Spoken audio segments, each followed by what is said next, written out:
श्री गणेशाय नमो नमः। सरस्वती नमस्तुभ्यं वरदे कामरूपिणी विद्यारंभम करिष्यामि सिद्धिर्भवतु मे सदा। शिव शक्ति को कोटि कोटि प्रणाम। मेरे श्रोतागण, हमारे भगवान श्री रामचंद्र जी, हमारे आद्य पुरुषोत्तम भगवान राम का 22 तारीख को प्राण प्रतिष्ठा होने जा रही है। तो उसी के उपलक्ष्य में देखिए, आज मैंने आपको उनके मुहूर्त के बारे में बताऊंगी कि कैसे उनका मुहूर्त बना है, किस नक्षत्र में उनका प्राण प्रतिष्ठा होगी और कैसे योग मुहूर्त निकाला गया है। इसके बारे में मैं आज आपको जानकारी दूंगी कि भगवान राम के चार भाई चार पुरुषार्थ थे, जो धरती पे अपनी लीला करने के लिए, अपने आदर्शों को धरती पे देने के लिए वो आए। और भगवान का, पूरी देवी देवताओं का उनके ऊपर पूरा आशीर्वाद था। और चार पुरुषार्थ हमारे धरती पे एक इतिहास बना करके हमारे भगवान रामचंद्र जी गए। लेकिन उनके आदर्श वसूल के रूप में आज वो भी हमारे जन मानव में उसी तरह विद्यमान है कि एक साकार रूप में राम को जब भी हम कल्पना करते हैं तो आदर्श पुरुष के रूप में हम कल्पना करते हैं। तो भगवान राम हमारे जीवन में आदर्श और त्याग की मूर्ति थे। तो भगवान राम आज भी जिस तरह हमारे धरती पे भगवान राम का 500 साल बाद एक मंदिर बन रही है, वो मंदिर में वो एक जो मूर्ति होगी, वो मूर्ति एक साकार रूप में होगी। क्योंकि जितनी मनोभावनाएं उनके प्रति करोड़ों को अरबों की जनता जो राम राम का एक उद्घोष कर रही है, उससे हमारी साकार रूप में राम धरती पे प्रकट हुए हैं।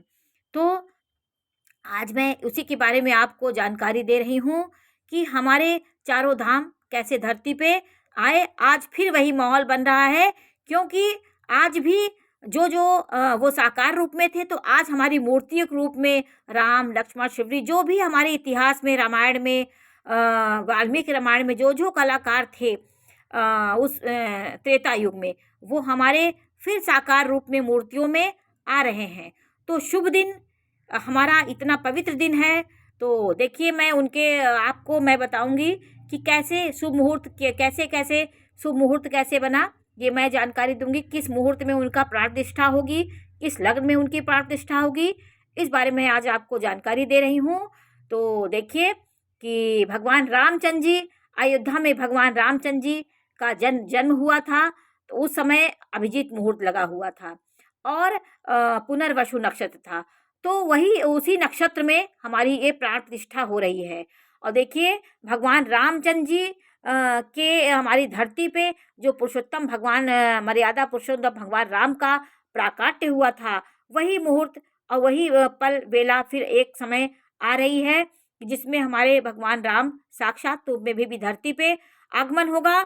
और जिस तरह मनोवृत्तियां लोगों की बदल रही हैं और हमारे राम के प्रति जो श्रद्धा, प्रेम, भक्ति वो उद्गार हो रहा है, क्योंकि ये दबी इतने दिन लोग अपनी भावनाओं को दबाए हुए थे। जब सनातन धर्म का उद्घोष होगा तो भगवान राम स्वयं किसी न किसी रूप में इस धरती पे सूक्ष्म रूप में और साकार रूप में भी आ सकते हैं। किसी मनुष्य के द्वारा भी अपने धरती को राम राज्य ला सकते हैं। तो देखिए, भगवान रामचंद्र जी का जो अभिषेक होगा, जो प्राण प्रतिष्ठा होगी, तो देखिए संवत रहेगा 2080 और शाके संवत रहेगा 1945। दक्षिणायन, दक्षिण गोल और हेमंत ऋतु चल रही है। 22 तारीख तिथि रहेगी। 22 तारीख है, जनवरी का महीना है, पहला महीना है और 2024 और सोमवार दिन रहेगा। उस समय सारे दिन सर्वार्थ सिद्धि योग का निर्माण हो रहा है कि अमृत सिद्धि योग का निर्माण हो रहा, क्योंकि सारे दिन अमृत की वर्षा होगी। तो ये सब मुहूर्त जो बनते हैं वो दय योग से बनते हैं कि हम इसको बनाते नहीं हैं, ये धरती पे कुछ अच्छा होने को होता है। ये सब तिथियां अपने आप ऐसा उसका योग बन जाता है। उसी प्रकार हमारी मनोवृत्तियां बन जाती हैं। तो सर्वार्थ सिद्धि योग रहेगा और अमृत सिद्धि योग की वर्षा होगी। उस समय सारा दिन हमारा शुभ रहेगा। और तिथि द्वादशी तिथि होगी, कूर्म द्वादशी होगी और नक्षत्र वृक्षरा होगा। और जब प्राण प्रतिष्ठा होगी तो पुनर्वसु नक्षत्र और वो अभिजीत मुहूर्त रहेगा। तो मिथुन राशि रहेगी, मिथुन राशि में बन रहा है अभिजीत मुहूर्त और आनंद योग है, बालव करण है। वृष राशि में वृष लग्न में, स्थिर लग्न में प्राण प्रतिष्ठा होने जा रही है। तो हमारे रामचंद्र जी का स्थिर लग्न में जो भी काम होगा वो शाश्वत होगा, वो कोई उसको डिगा नहीं सकता। क्योंकि जब हम लग्नों का विश्लेषण करते हैं, लग्नों को हम जब निकालते हैं कि हमारा घर बनता है तो वो स्थिर लग्न में बनना चाहिए। स्थिर लग्न कौन कौन सी होती है? स्थिर लग्न 2 होती है, 5 होती है, 8 होती है और 11वीं होती है। इस सब लग्न में शादी की जाती है क्योंकि स्थिरता का प्रतीक है। भवन, भूमि, भवन जो भी बनाया जाता है वो स्थिर लग्न में बनाया जाता है। और जब चर लग्न जो होती है, जो चलने वाली होती है, जैसे हम मोबाइल ले लिए, हमारा वाहन हो गया, जो चलने वाली चीज़ होती है वो चर लग्न में ली जाती है। तो इसी तरह लग्नों का निर्धारण होता है। तो भगवान रामचंद्र जी धरती पे आ रहे हैं, तो कल का बहुत शुभ मुहूर्त होगा।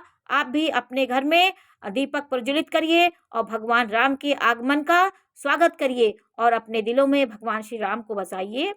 हमारे प्रभु राम आज भी धरती पे हैं। उनका जितना आप उनको वो करेंगे, उतना त्याग तपस्या आपके अंदर भी आएगी। आप धरती में कैसे राम ने जीवन जिया, इतना राजा होकर के भी उन्होंने उसमें भी खुशियां खोजी। जो भी उनको दायित्व मिला उसको उन्होंने प्रेम से निभाया। हम लोग अपने जो भी कष्ट दुख आता है उसमें हम लोग वो हो जाते हैं। तो रामचंद्र जी के आदर्शों से थोड़ी बहुत सीख लेकर के भी अपने जीवन को अच्छे से चला सकते हैं। हम कोई भी किसी से हुआ तो हम बदला लेने के लिए उससे पागल हो जाते हैं। नहीं, आपके कर्मों में जो भी उन्होंने जो भी सह करके आज उन्हें भगवान राम बन करके हमारी धरती पे आज भी रामचंद्र जी उसी रूप में आ रहे हैं। आप लोग भी उनके स्वागत में दीपक प्रज्वलित करिए, पूजा पाठ करिए, भजन कीर्तन करिए और सब लोग मिलकर भगवान राम को धरती पे बुलाएंगे। मर्यादा पुरुषोत्तम राम के साथ 4 पुरुषार्थ हमारी धरती पे आ रहे हैं, तो इसका स्वागत करिए आप लोग। जय श्री राम।